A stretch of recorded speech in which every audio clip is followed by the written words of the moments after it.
Assalamualaikum dan salam sejahtera. Hari ini saya akan membentangkan analisis bagi kes 1 yang melibatkan seorang murid tahun 2 bernama Ali. Ali menghadapi beberapa cabaran dalam kemahiran membaca. Beliau masih belum dapat membaca dengan huruf lancar, sering keliru huruf seperti B dan D. Mudah hilang fokus ketika proses pengajaran dan pembelajaran berlangsung. Masalah ini memberi kesan kepada prestasi akademik dan motivasi beliau di dalam kelas. Daripada pemerhatian yang dilakukan, terdapat beberapa faktor utama yang menyumbang kepada keadaan ini. Pertama, penguasaan kemahiran membaca. Ali adalah lemah. Beliau tidak dapat mengenal pasti bunyi huruf dengan cepat dan kerap tersilap ketika membaca perkataan yang mudah.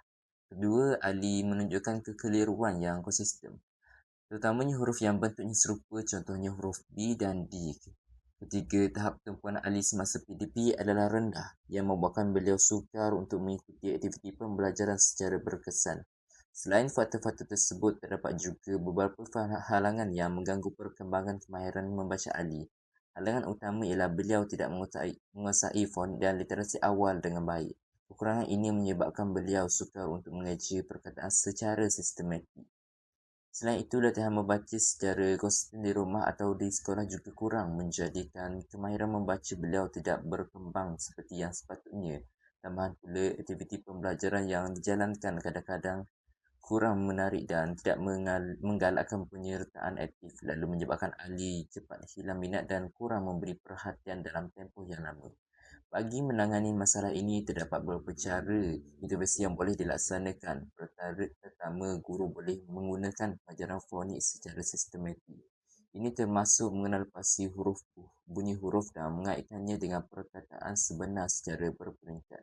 Kedua, menyediakan latihan membaca berulang boleh membantu ahli meningkatkan ketepatan dan kelancaran membaca. Latihan ini boleh dijalankan secara individu atau dalam kumpulan kecil supaya murid mendapatkan perhatian yang lebih khusus.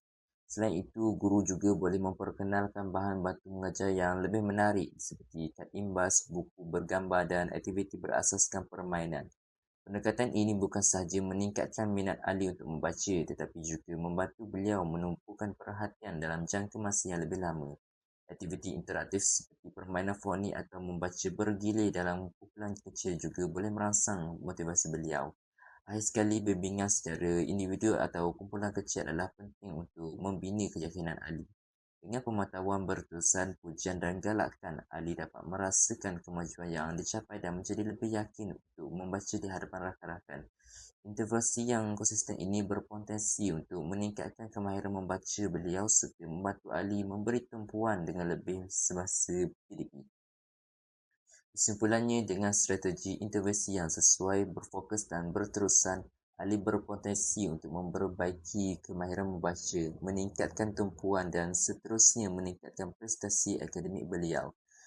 Penting bagi guru, ibu bapa dan rakan sekelas untuk memainkan peranan dalam memberi sokongan agar ahli dapat berkembang secara menyeluruh dari segi literasi dan keyakinan diri. Sekian, terima kasih.